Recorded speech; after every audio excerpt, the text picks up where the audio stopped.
안녕하세요. 이번 영상은 편입영어 공부 전략에 대해서 소개해드릴 영상입니다. 편입영어라고 하면 다들 어렵다 먼저 떠오르시죠? 그래서 편입하고 싶은데 야 그거 영어 엄청 어렵대 뭐 이런 얘기들을 많이 들으셨을 거예요. 맞습니다. 어렵지 않다는 얘기는 차마 못하겠네요. 편입영어가 어렵기는 어려운데 대신 그래도 이게 왜 어떻게 그렇게 어려운 것이며 그럼 그 어려운 시험을 우리는 어떻게 준비하고 대비할 수 있을지에 대해서 우리가 좀 더 정확하게 알면은 준비가 훨씬 잘 될 수 있겠죠. 그런 의미에서 그 모든 전략을 이번 강의에 싹 다 알려드리고자 영상을 제작해 보았습니다. 자, 그럼 함께 넘어가 보도록 하겠습니다. 자, 편입영어는 어렵습니다. 어려운데 왜 어려울까요? 크게 보면 한 세 가지 영역에서 어렵다라고 볼 수 있을 것 같아요. 하나하나 보면요. 첫 번째로 단어가 어렵고요. 두 번째로 글이 어렵습니다. 그 다음에 세 번째로 학교마다 시험 유형, 문제수, 시간 등이 다 다르기 때문에 대비하는 게 어려워요. 그래서 사실은 실제로 실력 자체를 높일 뿐만 아니라 그 다음에 시험을 어떻게 대비하는지까지 알아야 고득점이 나올 수가 있기 때문에 여러모로 어렵다고 볼 수 있습니다. 이게 생각보다 중요한 내용이기 때문에 하나하나 조금 더 상세하게 보도록 할게요. 자, 첫 번째로 단어가 어렵습니다. 자, 그런데 단어가 어렵다는 거는 무슨 말이냐면 그 생소한 단어가 굉장히 많이 나오는 거예요. 그래서 단어가 생소할 뿐만 아니라 아니 이런 영어를 읽지도 못하겠어. 왜냐면 나 이거 처음 봤으니까. 이런 영어 알파벳의 배열 자체를 처음 본단 말이야. 그런데 나아가서 더 심각한 것은 이 단어에 내가 오케이 뜻은 알았는데 근데 이 뜻은 무슨 말이지? 영어 단어의 한국어 뜻조차 무슨 말인지 알기 어려울 정도로 생소한 단어들이 굉장히 많이 나올 수 있다는 거예요. 그 다음에 또 이런 경우는 있어요. 다음 건데요. 이 단어를 내가 알긴 알아. 근데 나는 이 단어를 A라는 뜻으로 알고 있었거든. 그런데 시험을 보려고 하니까 A는 아닌 것 같아. 근데 내가 3번, 4번 뜻이 뭔지 모르겠어. 그러니까 3, 4번 중에 모르겠는 거, 어려워 보이는 거 찍어가지고 딱 체킹했는데 정답 보니까 뭐야? 뭐야? 이게 이 단어가 이거였어? 이런 식으로 알고도 당하는 경우가 되게 많다는 거죠. 그게 왜 그러냐면 우리 시험 문제의 특징이 단어의 첫 번째 뜻만 묻는 것이 아니라 이 단어가 가진 두 번째, 세 번째 용의 뜻이 있는데 거기까지를 정답으로 내는 경우가 되게 많기 때문에 그럼 지금부터는 단어를 어떻게 공부해야겠어요? 단어의 뜻을 이거는 이 뜻, 이거는 이 뜻 이렇게 1대1로 한국어랑 하나하나 매칭 애초에 되는 게 아니기 때문에 그렇게 공부하는 게 아니라 이 단어는 이런 뜻도 있고 이런 뜻도 있고 이런 뜻이 있구나. 그러니까 이 영어 단어는 한국어의 얘랑만 정확하게 1대1로 매칭되는 게 아니라 이러한 의미를 같이 담고 있는 게 이 단어구나. 이런 식으로 단어 하나하나의 뜻을 조금 더 풍부하게 이해할 필요가 있고요. 그 다음에 영어라는 단어가 굉장히 스펀지 같은 단어예요. 그래서 여러 가지 민족 사람들이 다 모여서 살기도 하니까 뭐 그런 다양한 언어나 혹은 다양한 문화의 충돌로 인해서 만들어진 새로운 용어들, 그런 단어들을 굉장히 빠르게 흡수하는 게 또한 영어의 특징이기도 합니다. 그래서 동의어나 단의어를 시험 문제에서 많이 물을 때가 있어요. 그래서 단어를 외울 때 그냥 단어를 외울 뿐만 아니라 동의어나 단의어까지도 함께 숙지하는 것이 굉장히 중요합니다. 자, 그 다음에 뭐가 어렵냐면요. 글이 어려워요. 글이 어렵냐면요. 두 번째로 먼저 한번 가볼게요. 단어가 어렵기도 하지만 읽기가 어려워요. 읽기가 어렵다는 건 무슨 말이냐면 굉장히 철학적이고 학술적인 글이 많이 나옵니다. 왜냐하면요, 그 시험 문제를 복원해 보면 시험 문제가 주로 어디에서 나오냐면 일단 뭐 타임즈나 이코노믹스 뭐 이런 사설에서도 굉장히 많이 나오고요. 뿐만 아니라 뭐 철학 서적, 뭐 사회학 서적, 뭐 교육학 서적, 경제학 서적 이런 각종 학술적인 서적에서 전문적인 서적에서 글을 발췌해서 가져올 때가 굉장히 많아요. 자, 그렇기 때문에 여러분은 그냥 단어가 어려운 것도 사실 연결되어 있는 게 그런 학술적인 글에서는 우리가 그냥 단지 일상 중에 사용하는 단어만 사용하지 않아요. 우리가 일상 중에 사용하는 단어로는 이 글을 표현하기가 조금 정확하게 이 맥락에서의 이거를 표현할 용어가 마땅치 않다 보니까 그 용어가 전문적인 수준에서는 조금 더 제한적이고 하지만 조금 더 구체적이고, 그러니까 큰 범주에서 보면은 이 단어랑 이 단어랑 같은 단어지만 이 맥락에서는 이 단어랑 이 단어는 분명히 차이가 나는 이런 종류의 단어들을 많이 사용을 하고 있거든요. 그래서 단어 자체도 굉장히 어렵고, 그리고 우리가 만약에 여러분이 4년제 대학에서는 어떤지 모르겠는데 전문대학을 나왔거나 혹은 아예 학교를 진학하지 않은 경우, 학점은행제를 하시는 경우, 자퇴를 한 경우, 뭐 이런 경우에는 뭐 그런 전문 서적을 직접 접하실 일이 그렇게 많지 않았을 거예요. 그래서 이런 종류의 글 자체에 익숙하지 않다 보니까 한국말 해설을 봐도 도무지 이해할 수 없을 정도의 어려운 글을 여러분은 영어로 보게 되는 거죠. 그래서 여러분은 이 글을 더욱더 어렵게 느끼실 겁니다. 자, 그리고 두 번째가 뭐냐면 문장이 애초에 장문이에요. 이게 무슨 말이냐면 수능이나 교과서 수준에서 한 두세 줄 정도의, 많으면 세네 줄 정도가 한 문장인 글을 많이 보셨다면 편입시험에서는 한 문장인데 막 대여섯 줄 되는 게 굉장히 많아요. 그래서 글 자체가 길다는 것도 글이지만 이 마침표로 끝나는 한 문장 한 문장이 대여섯 줄짜리니까 어때요? 장문 독해를 연습하지 않으신 분들은 이걸 도무지 읽어낼 수가 없는 거예요. 그러니까 무슨 말이냐면 여러분이 단문만 공부를 하시고 혹은 장문을 어떻게 읽어야 되는지에 대한 연습을 따로 하지 않으셨을 경우에는 여러분이 아무리 단문을 잘한다고 해도 내가 단문을 잘하다 보니까 자연스럽게 장문까지도 잘하게 됐습니다. 이런 식으로 자연스럽게 연결되지가 않아요. 장문 독해는 장문 독해를 문장 분석을 해서 해석을 해야 되는 방식이 따로 있어요. 그래서 여러분이 근데 전 너무 못해서 장문 독해 너무 어려워요. 단문 좀 하고 나면 장문 할게요. 이런 식으로 접근할 수가 없고요. 여러분이 잘하든 못하든 애초에 장문 연습을, 내가 조금 어려워도 애초에 장문을 문장 분석해서 해석하는 연습을 초반부터 하셔야 장문 독해에 익숙해서 나중에 시간 내에 긴 글을 빠르고 정확하게 읽어낼 수 있는 능력이 습득이 됩니다. 자, 그래서 사실 1번, 2번이 같은 얘기죠. 그러한 이유에서 단어가 워낙 생소해. 그리고 생소하니까 그만큼 여러분에게 노출되지 않아서 여러분이 한 번, 두 번 아무리 외워도 계속 까먹는 거죠. 그래서 더 많이 시간 내서 외워주실 필요가 있게 되는 거예요. 그래서 단어가 어렵고 글이 어렵기 때문에 편입 영어는 어렵게 느끼실 수 있어요. 자, 그리고 세 번째죠. 학교마다 시험 유형, 문제수, 시간 등이 다 다르기 때문에 학교별로 대비가 다 달라요. 그러니까 한 학교만 준비한다고 해서 될 게 아니라 이 다양한 학교 유형을 다 대비해야 된다는 점에서 부담스럽기도 하지만 실제로 실력 자체를 높이는 수밖에는 방법이 없는 거죠. 자, 그러면 이걸 어떻게 전략을 할 것인가? 이렇게 어려운 거를 어떻게 풀어낼 수 있을 것인가? 편입 영어는 어렵지만 동시에 근데 편입 영어 시험을 왜 영어로만 보지? 이런 질문에 대한 답을 제가 조금 더 하다 보면은 전략도 또한 조금 더 생길 것 같아요. 맞아요. 이 질문을 되게 많이 하시더라고요. 근데 왜 편입 시험은 영어로만 들어갈까? 이 질문은 누가 많이 하냐면요. 학생들은 그냥 그렇구나 하고 수용하는데 제 주변 사람들이 많이 물어요. 그러니까 주변 사람들이 제가 편입 영어를 가르친다고 하면 진짜? 이러면서 근데 편입은 영어 한 과목으로만 봐? 왜? 이런 질문을 되게 많이 하세요. 누가 또 저에게 그 이유가 왜라고는 얘기하지 않았지만 제가 생각해 본 결과는 이래요. 아마 이런 걸 묻는 것 같아요. 너 우리 학교에 들어와서 원어로 진행되는 수업 들을 수 있어?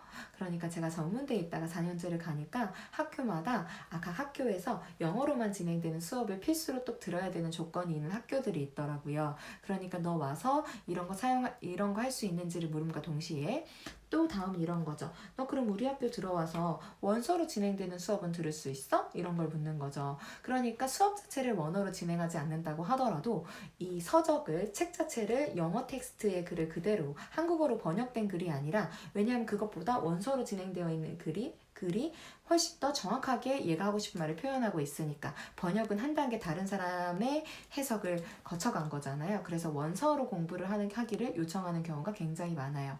또한 한국어로 번역되기까지는 시간이 굉장히 많이 걸리죠. 그러니까 가장 새롭고 빠른 것들이 영어로 된 자료들이 사실은 굉장히 많아서 그런 것들도 너가 이렇게 찾아서 공부에 활용할 수 있겠어? 왜냐면 우리 대학은 그런 능력이 가능한 학생들이 왔으면 좋겠어. 이런 소망이 반영되어서 영어로 된 거를 많이 묻는 것 같고요. 그러다 보니까 여기서 말하는 수업이란 대학교에서의 말하는 학문적인 수업인 거예요. 그러니까 너 실용영어 잘할 수 있어? 너 영어로 말 얼마나 잘해? 그런 거를 묻는 게 아니라 학술 서적을 얼마나 독해해서 이해를 잘할 수 있는지를 더 많이 묻는 거죠. 그러다 보니까 시험도 그런 부분에서 많이 발췌돼서 나오고 있는 겁니다. 자, 그래서 결국은 글도 어렵고 용어, 단어도 어려운 글을 여러분이 접하게 되시는 거예요. 자, 그런데 여기서 진짜 중요한 우리의 미안이 되는 힌트가 있습니다. 그게 바로 뭐냐면 그러나 그냥 쓰여진 글이 아니라 굉장히 잘 쓰여진 글이라는 거예요. 이 잘 쓰여진 글이라는 게 무슨 말이냐면 그냥 내가 내 맘대로 막 생각나는 대로 막 의식의 흐름대로 막 쓴 그런 글이 아니라 그런 잘 쓰여진 글이라는 규격이 있어요. 잘 쓰여진 글에 맞춰서 훈련이 굉장히 많이 된 분들이 그 훈련에 의해서 글을 썼고 또한 나 혼자 글을 썼을 뿐만 아니라 검수를 또 받아요. 그래서 내가 잘 쓰여진 글대로 할 뿐 아니라 다른 사람들한테 읽혀서 이거 내가 의도한 대로 이걸 잘 읽히고 있어? 이런 식으로 에디팅, 검수까지 들어간 글을 우리가 그 글 중에서 발췌된 글을 우리가 시험 지문에서 만나게 되는 거죠. 그러니까 이 글은 어떤 글이에요? 잘 쓰여진 글이라는 거죠. 그러니까 잘 쓰여진 글은 그냥 쓴 글이 아니라 어떤 글 쓰는 규격, 틀에 맞춰서 쓴 글이고 누가 읽어도 자기 마음대로 나는 이 글을 읽으니까 이런 생각이 막 들어. 이런 식으로 막 이해해야 되는 글이 아니라 우선 이 사람은 일단 무슨 말을 하기 위해서 이 글을 지금 썼을까에 초점을 맞춰서 글을 봤을 때 글 속에 분명히 얘는 이 말을 하고 싶어서 이 글을 쓴 거구나. 내가 그 글에 동의하든 동의하지 않든 이 사람은 우선 이 사람은 이 말을 하고 싶어서 이 글을 쓴 거구나. 이런 힌트가 있다는 거죠. 좀만 더 쉽게 도와드리려고 예시를 드리면 예를 들면 여러분 독해할 때 이런 얘기 많이 들어보셨을 거예요. 독해에서의 첫 문장과 마지막 문장이 너무너무 중요하다. 그래서 막 야매 빡 이럴 때는 너무 바쁘면 첫 문장 마지막 문장 빡 읽고 주제 빡 쓰세요. 뭐 이런 경우까지도 아마 들어보셨을 게 있으실 거예요. 완전 틀린 얘기는 아니거든요. 왜냐하면 보통 잘 쓰여진 글이란 어떤 글이냐면 막 말을 빙빙 돌려 써서 내가 처음부터 끝까지 수식어 하나 빼놓지 않고 상세하게 하나하나 읽었을 때 무슨 말인지 겨우 알 수 있는 글이 아니라 이 글을 딱 보면 첫 문장에서 얘는 이 말을 하고 싶어서 이 글을 썼구나. 그래서 이런 방법으로 이런 연구를 해서 이 연구 결과가 이렇게 나와서 얘는 이런 얘기를 하고 싶은 거구나. 그리고 이 얘기를 얘만 한 게 아니라 다른 어떤 학자들도 이런 얘기를 하고 있구나. 자기 근거를 얘기하기 위해서 학자들 가져오고 그래서 거기에 대한 예시문 또 써놓고 그러니까 내가 하고 싶었던 말은 이거였어. 이런 식으로. 요렇게 글을 쓰는 규격이 이런 게 하나는 아니지만 몇 가지의 이 패턴 같은 게 있다는 거죠. 그래서 그런 거를 같이 이해를 했을 때 어려운 글이지만 짧은 시간 동안에 이 글이 무슨 말을 하고 있는 거고 어떤 부분이 이 글의 특징인지를 알아내는 게 가능할 거다라는 얘기예요. 자, 그럼 이제는 편입 시험에 대한 얘기를 조금 더 나아가 보도록 할게요. 편입 영어 시험은 그러니까 학교별로 다 유형이 다르긴 하지만 그래도 크게 4가지 영역으로 알아볼 수가 있어요. 첫 번째가 어휘, 논리, 문법, 독해 이 4가지 영역으로 시험이 나누어져 있다라고 볼 것 같아요. 일단 하나하나 크게 보고 그 다음 장에서 좀 더 세부적으로 말씀드리도록 할게요. 첫 번째는 어휘 영역이에요. 어휘는 뭐냐면 여러분 밑줄 단어에 밑줄 쳐놓고 1, 2, 3, 4 중에서 얘랑 동의어가 뭔지를 골라라 이런 게 어휘 문제예요. 또 몇몇 학교에 따라서는 얘랑 반대말을 골라라 이런 학교도 있고요. 그 다음에 얘의 문맥적인 동의어를 찾아줘 이런 문제도 있어요. 외대나 이대나 이런 학교에서는 그런 어휘 문제를 조금 꽈서 좀 더 어렵게 내는 경향성이 조금 더 있어요. 자, 그래서 어휘는 어떻게 대비하는지 그런 건 좀 나중에 알아보도록 하고 일단 어휘 문제는 이런 게 어휘 문제. 자, 그 다음 두 번째로 논리 문제가 있습니다.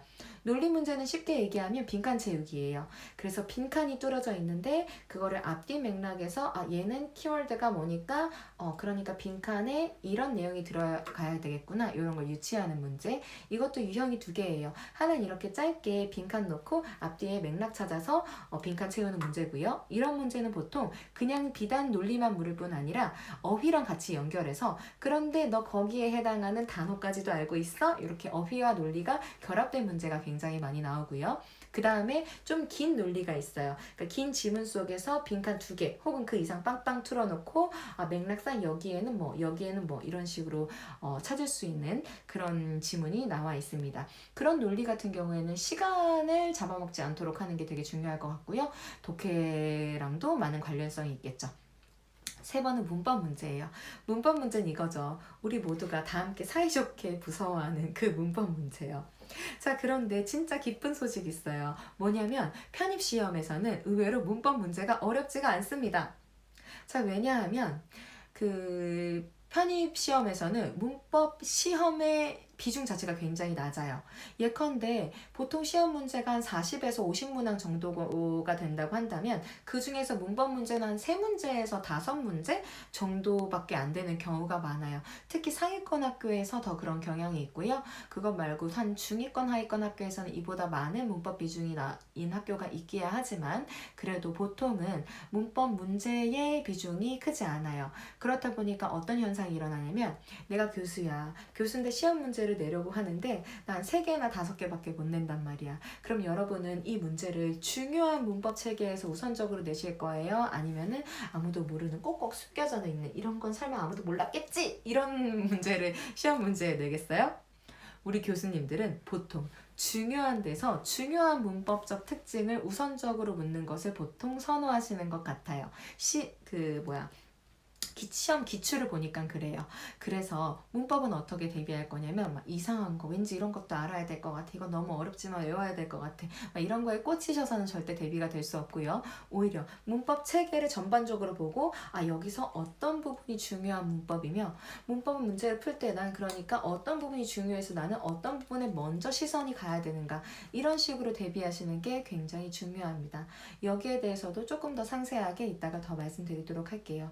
그리고 마지막이 독해예요. 독해는 정말 너무너무 중요하죠. 자, 왜냐하면 아까 문법 비중이 적다 그랬잖아요. 그러면 많이는 어디에 있냐면 독해에 있어요.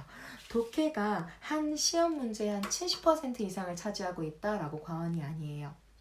게다가 사실상 독해가 뭐죠? 독해 잘하려면 어떻게 해야 돼요? 독해 잘하려면 어휘 잘해야 되죠.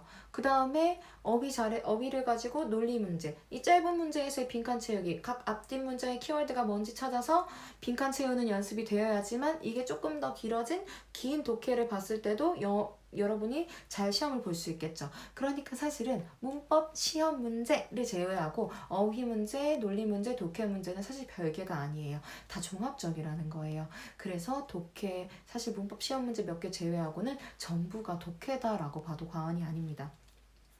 자, 그리고 나서 독해는 뭐예요? 아까 말씀드렸듯이 독해는 결국은 하나의 왜 이렇게 멀리 갔지? 하나의 글이죠. 그래서 하나의 잘 쓰여진 글을 가져와서 지문으로 만들어 놓은 게 우리 시험 문제 지문이잖아요. 근데 이 글은 어떻게 쓰여져 있나요? 몇 개의 단락으로 만들어져 있고요. 이 하나하나의 단락은 결국 하나하나의 문장으로 만들어져 있죠. 그래서 우리는 뭐부터 알아야 돼? 우리는 결국 하나하나의 문장을 아는 수밖에 없어요. 자, 그런데 하나의 문장은 우리가 어떻게 만들죠? 우리가 그냥 내가 단어를 막 열심히 공부해서 내가 아는 단어를 막 던지면 그게 말이 되나요? 우리 영어 말하기 어려운 게 뭐예요? 우리 단어 외워가지고 단어 던지니까 왠지 파악도 안 되는 것 같고 말하는 나도 부끄럽고 그러니까 말을 못하게 되는 거잖아요. 자, 그것도 전 다 문법이랑 관련이 있다고 생각을 해요. 자, 우리는 이렇게 문장을 만들어내지만 우리가 인지하고 있든 인지하지 않고 있든 우리는 한국어의 문장의 법칙, 구조에 따라서 지금 말을 하고 있는 거예요. 자, 그런데 영어에도 당연히 그런 게 있어요. 그러니까 문장은 결국 어떻게 쓰여져 있냐면 문장이 쓰여진 법칙에 따라서 쓰여져 있어요. 그래서 여러분이 문장 하나하나를 잘하고 싶으시면 결국 여러분은 문장이 쓰여진 법칙, 즉 문법을 잘 아셔야지만 독해를 잘할 수가 있어요. 그러니까 저는 그동안 문제가 이거였다고 생각을 해요. 여러분이 문법은 문법 수업에서 문법 따로 배우고, 독해는 독해 수업에서 독해 따로 배우고, 문법은 문법 시험 문제를 맞추기 위해서 문법을 배우고, 독해는 그냥 긴 지문을 드립다 열심히 외워서 내용적으로 무슨 말인지 파악해서 마치 언어 영역이랑 똑같이 하는 방법을 배우고, 저는 이게 굉장히 비효율적이고 절대 대비가 되지 않는다고 생각을 합니다. 그럼 어떻게 대비를 해야 되는가?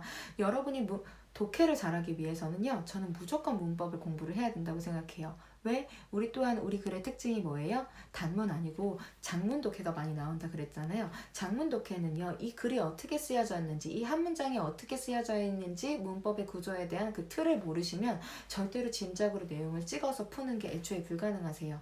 게다가 우리 글의 특징이 뭐예요? 또 글 자체가 어렵잖아요. 여러분한테 익숙한 내용이 나와요? 처음 보는 생소한 내용이 나와요? 아니 이게 대체 한국말로 무슨 말이래? 이런 종류의 철학적인 글, 사회학적인 글, 경제학적인 글 이런 글이 나올 건데 여러분이 어떻게 단어 가지고 내용을 짐작해서 찍으시겠어요? 애초에 그게 불가능한 시험이라는 거예요. 그렇기 때문에 독해를 잘하기 위해서는 문장이 어떻게 쓰여져 있는지 그 문법의 구조를 정확하게 이해를 하시고 이제 진짜 중요한 거, 그 문법을 가지고요. 문장을 독해하는데 해석하는데 활용할 수 있어야지만 문법을 공부하는 게 의미가 있게 돼요. 그리고 나아가서 나중에 좀 더 얘기할 건데 그 문법을 독해에 연결해서 해석하는 방법을 익히셔야지만 나중에 그 중요한 부분이 나온다는 시험 문법 문제 있잖아요. 그것도 어렵지 않게 맞추실 수 있어요. 결국은 그래서 어휘, 논리, 문법, 독해가 다 별개의 것이가 아니라 종합적인 것이고 최종 목표가 어디에 있다? 독해에 있다라는 것을 인지하시면 좋을 것 같습니다. 그럼에도 불구하고 여러분 어휘 시험도 잘 보고 싶고 문법 시험도 잘 보고 싶고 이런 마음들이 있죠. 그래서 각 4가지 영역마다 하나하나 그럼 이제 조금 더 구체적으로 시험 문제는 어떻게 준비하고 대비할 것인지 조금 더 구체적이고 여러분한테 도움이 되는 그런 여러분이 원하는 그런 전략들 이런 얘기를 조금 더 말씀드리려고 해요. 자, 그래서 뭐가 있냐면요. 각 영역별 편입 영어의 특징이랑 전략에 대해서 여러분에게 좀 더 얘기를 드리려고 합니다. 자, 먼저 어휘 얘기 먼저 하려고 해요. 자, 어휘가 중요하죠. 자, 그런데 어휘 어떻게 외울 거냐면요. 일단 아까도 말했듯이 생소한 단어가 많다 그랬잖아요. 자, 그런데 일상적 쉬운 단어랑 어려운 단어랑 비교했을 때 사실은 뭐가 더 중요하냐면요. 쉬운 단어가 사실은 훨씬 중요해요. 왜냐하면 쉽다는 말은 그만큼 여러분에게 노출이 많이 돼서 있다는 말이고 여러분에게 노출이 많이 됐다는 말은 그만큼 자주 사용하는 빈출 단어라는 얘기예요. 그게 우선순위 0단어나 뭐 여러분이 수능 이전에 공부했던 기본 단어들이요. 그래서 여러분이 만약에 이런 기본 단어들이 내가 부족하다라고 한다면 당연히 걔네들 먼저 공부를 하셔야 되고요. 근데 더 중요한 게 있어요. 우리 시험에서는 근데 그런 일상적인 종류의 단어들을 넘어서 굉장히 학술적이고 전문적이라서 나에게는 와닿지 않지만 중요한 편입시험을 공부할 때 뭐 GRE 단어라고 하는데 미국 대학원 들어갈 때 공부하는 단어 시험 그 정도 단어에 해당하는 단어 여러분이 새로 싹 다 외우셔야 되는데 그게 양이 또 엄청나거든요. 그래서 이거를 가장 잘 외우는 방법은 막 좀 편하게 막 전략적으로 효율적으로 외우고 이런 거 없고요. 일단 죽어라 좀 우악스럽게 막 진짜 본격적으로 막 외우는 게 굉장히 중요해요. 그래서 어느 정도로 외워야 되냐면 여러분 단어 외우는 게 되게 어려워요. 진짜 나의 바닥과 한계를 보게 하는 게 어떻게 보면은 단어예요. 왜? 단어 그냥 외우면 외울 것 같은데 그 단어 시간 3시간, 4시간, 5시간, 6시간 외우고 있어도 외워져 안 외워져? 진짜 안 외워지거든요. 혹은 나 죽어라 해서 외웠는데 그리고 나서 다음날 단어 시험 보면은 기억나요? 안 나요? 안 나거든요. 이게 팩트예요. 여러분이 절대 모자라서가 아니라 여러분 그 정도로 단어 외워서는 단어가 안 외워진다는 거예요. 여러분이 더 익숙해지시고 더 빠르게 이 단어의 뜻이 뭔지 나올 수 있을 만큼 시간 투자해서 말도 안 되게 시간 투자해서 단어 엄청 열심히 외워주셔야 돼요. 그 다음에는 이런 전략들을 조금 더 사용할 수 있을 것 같아요. 뭐냐면 어떤 단어는 느낌이 플러스하고 어떤 단어는 좀 마이너스하고 이렇게 단어마다 플러스하고 마이너스한 느낌 같은 게 뉘앙스 같은 게 있어요. 그래서 단어에 플러스 마이너스한 뉘앙스 혹은 어떤 단어는 올라가는 느낌 어떤 단어는 내려가는 느낌 또 어떤 단어는 급격한 느낌 어떤 단어는 좀 이렇게 점진적인 느낌 이런 단어들이 또한 있을 수 있고요. 그래서 그런 단어들을 이제 활용해서 단어를 외우면 한 번 외운 단어가 조금 더 길게 여러분에게 기억되시기도 하고, 독해에서 단어들 조금 까먹어도 이 뉘앙스 때문에 문제 푸는데 문제가 없어지는 경우가 많아요. 자, 이런 거는 그러니까 뉘앙스만 외우세요가 아니라 뉘앙스를 참고해서 애초에 외우면 도움이 될 거다라는 얘기죠. 그리고 세 번째로, 저는 어원을 활용해서 단어 외우는 거 굉장히 효율적이라고 생각을 해요. 자, 그런데 어원 수업이 그리고 또 들어보면 굉장히 재밌거든요. 근데 어원 수업에만 꽂혀 있으면 안 돼요. 왜냐하면 어원 수업으로 와 신나게 단어를 외우기에는 우리가 갈 길이 좀 멀어요. 그래서 가장 중요한 게 우악스럽게 단어를 외우는 거기는 한데, 그럼에도 불구하고 어원 공부를 조금 하시면 내가 이렇게 막 외웠던 단어를 처음 외우는데도 도움이 되지만 장기 기억으로까지 끌고 가시는데도 도움이 사실은 많이 돼요. 그래서 이걸 어떻게 공부해야 되는지를 모르겠다라고 하시면 어원 수업 같은 거 따로 참고하셔서 어원이 이런 게 있고 이런 식으로 연결해서 단어가 이루어져 있으니까 외울 때도 이렇게 참고해서 외우면 되겠다, 이런 식으로 연습을 하다 보면 나머지는 그냥 어원이 뭔지만 알아도 알아서 적용이 되거든요. 그래서 그런 식으로 최대한 빠른 시간 내에 단어를 외울 생각을 하셔야 되고요. 그 다음에 요즘은 뭐 인터넷 찾아봐도 어원 다 나와 있고, 또 단어장도 어원이 이미 다 쓰여져 있는 단어장들이 되게 잘 되어 있어요. 그런 단어장들을 참고하시는 것도 저는 공부할 때 도움이 많이 될 거라고 생각을 합니다. 그리고 우리 시험 문제에 아까 말했듯이 동의어, 반의어가 굉장히 많이 나오기 때문에 애초에 영어를 한국말로만 외우는 것은 조금 한계가 있고요. 처음에는 그렇게 외울 수밖에 없겠지만 단어가 좀 익숙해진 다음에 2번, 3번, 4번, 5번, 6, 10번 이렇게 반복하실 때는 영어를 영어로, 영어의 동의어, 영어의 반의어로 같이 연결해서 외우는 연습을 하는 게 도움이 많이 될 거예요. 그러니까 단어만 해도 할 게 굉장히 많죠. 그리고 방금 얘기했지만 단어 여러분 그 한 권 한 번 외워서 다 까먹어요. 한 권을요 적어도 10번에서 15번 이상 돌릴 생각을 하세요. 이게 허황된 얘기가 아닌 게 처음에는 시간이 많이 걸리겠지만 2번, 3번, 4번, 5번, 6번, 7번, 8번, 9번, 10번, 15번 이렇게 공부를 할 즈음에는 여러분이 이미 익숙하고 알게 된 단어가 많아서 그 한 권 다 다시 한번 읽는데 드는 속도가 맨 처음 공부했을 때랑 15번째랑은 차이가 날 거란 말이에요.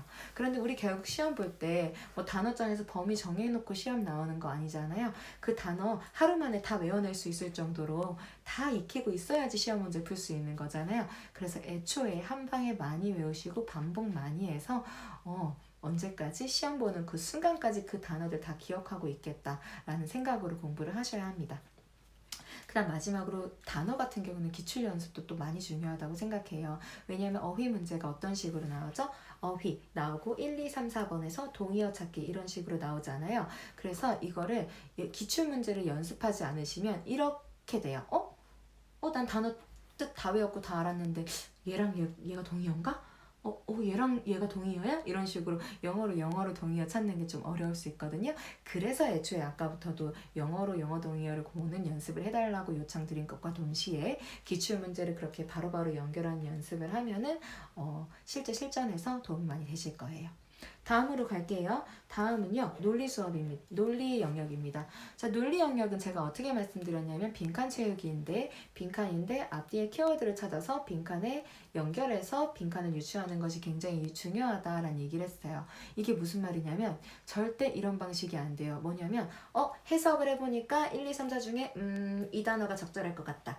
이렇게 해석으로 추론하시면 여러분 무조건 실수 되게 많이 하셔서 틀리실 거예요. 자, 왜냐면 우리 시험 문제 풀 거죠? 그럼 시험 문제에 뭐가 있어요? 매력적인 오답이 있어요. 그래서 우리가 이거를 그냥 단지 나의 추론 능력으로만 문제를 풀겠다고 하면 얘도 말이 될 것 같고 얘도 말이 될 것 같고, 그래서 막 고민을 좀 더 해. 시간이 흘러가죠? 그럼 어떻게 돼요?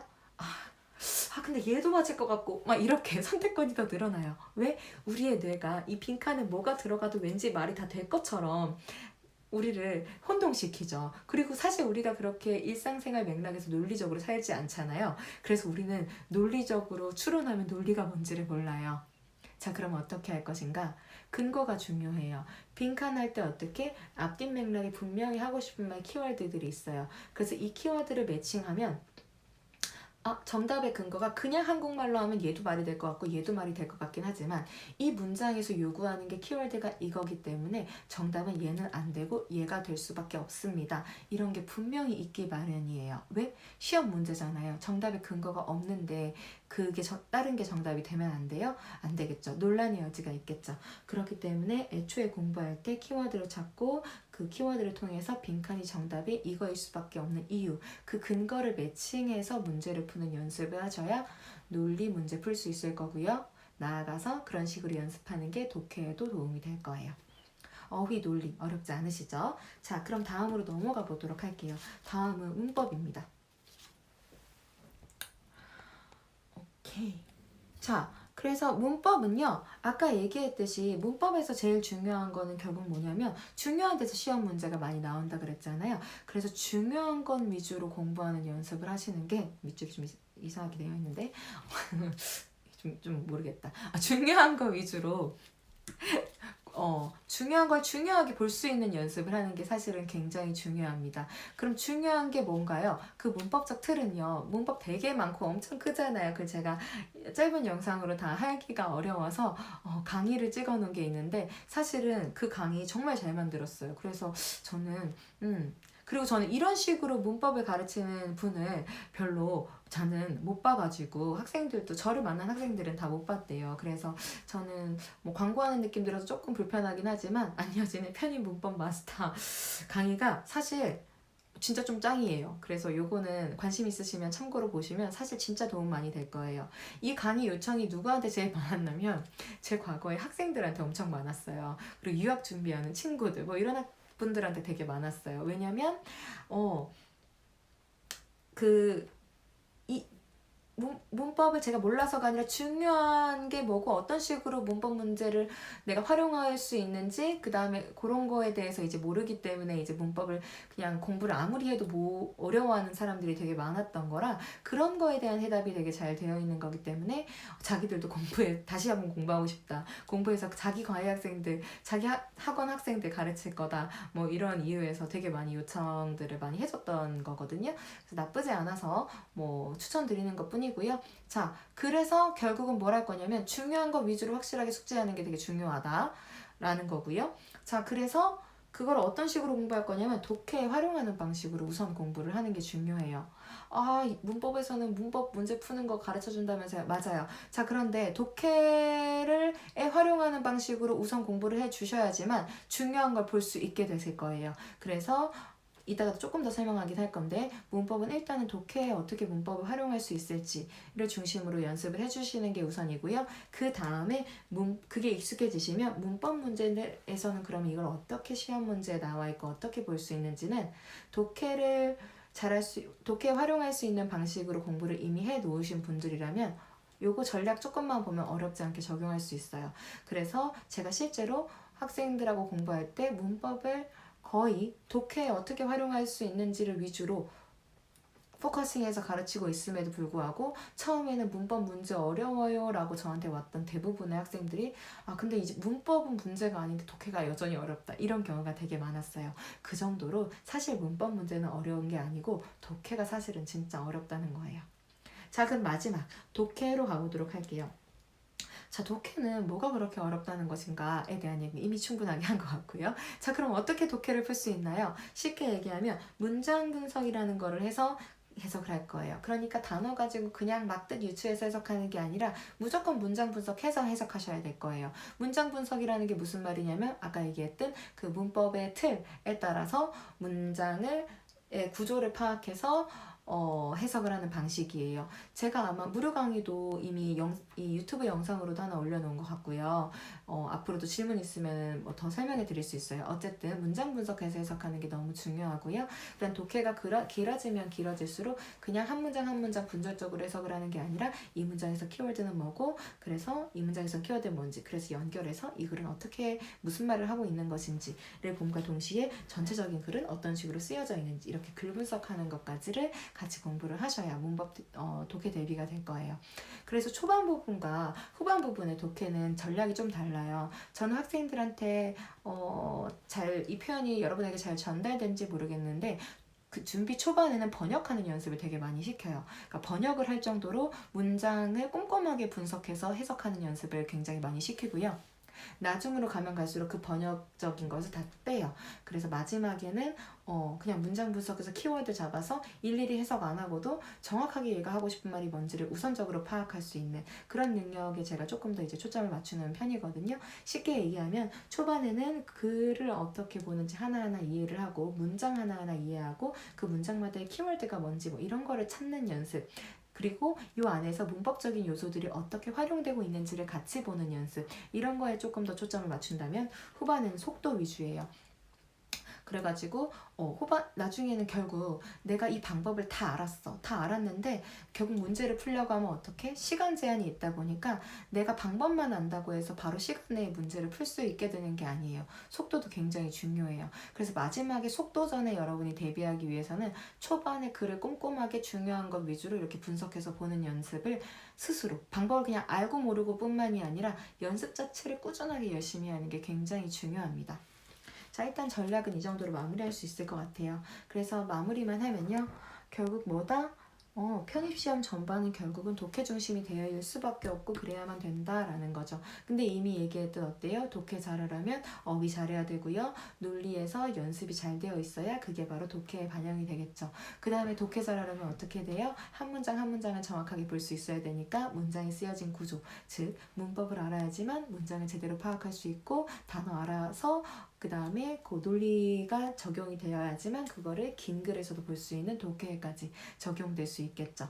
그래서 저는 쉽게 얘기하면 어떻게 얘기하냐면 독해 중심의 전략인데 어떻게 풀어야 돼? 쉽고 빠르고 정확하게 이걸 풀어야 됩니다. 라고 얘기를 합니다. 자, 그래서 진짜 중요한 건 독해는 어떻게 쉽고 빠르고 정확하게 할 수 있어야 된다는 거예요. 이게 그냥 너무 당연한 얘기 같지만 이게 그냥 뭐 선동 문구 같은 게 아니에요. 저는 정말 구체적인 맥락에서 쉽고 빠르고 정확하게 해석을 하는 게 중요하다라고 얘기를 하고 있고요. 그러니까 그런 방법이 어떻게 하면 쉽고 빠르고 정확하게 문제를 풀 수 있는 건지를 아는 게 중요해요. 그 반대말을 보면 좀 도움이 될 것 같아요. 여러분, 쉽고 빠르고 정확한 거의 반대말이 무슨 말이죠? 그쵸. 어렵고 느리고 부정확한 것이겠죠. 아마 이게 어떤 거냐면 저를 만나기 이전에 대부분의 학생들이 성실하게 공부를 했다면 아쉽게도 어렵고 느리고 부정확한 방식으로 공부를 했을 확률이 굉장히 높아요. 자, 왜냐하면 기존에는 어떻게 공부를 하세요? 내가 이걸 해석해서 이걸 이해한 다음에 그 다음에 문제를 푸는 연습을 굉장히 많이 하셨을 확률이 높단 말이에요. 근데 우리 시험 문제의 특징이 뭐예요? 글이 굉장히 길고 복잡하고 어렵죠. 그래서 심지어 이게 한국말로 되어 있어도 무슨 말인지 이해하기가 어려운 글이라니까요.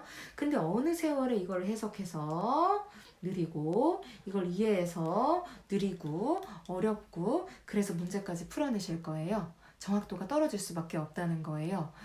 그리고 제일 중요한 게 속도전이잖아요. 이 짧은 시간 동안에 여러분 이거 어떻게 해석해서 이해하고 문제풀이하는 거를 이 시간 내에 이 방법으로 할 수가 있겠어요. 사실상 대부분의 학생들에게 엄청 불가능한 얘기일 거란 얘기입니다. 자, 그러면 어떻게 하면 그러니까 만약에 여러분이 근데 저는 그냥 쓱 보니까 무슨 말인지 알겠어서 이해돼서 문제 확 풀었어요 라는 분이시라면 오케이 이렇게 하면 돼요.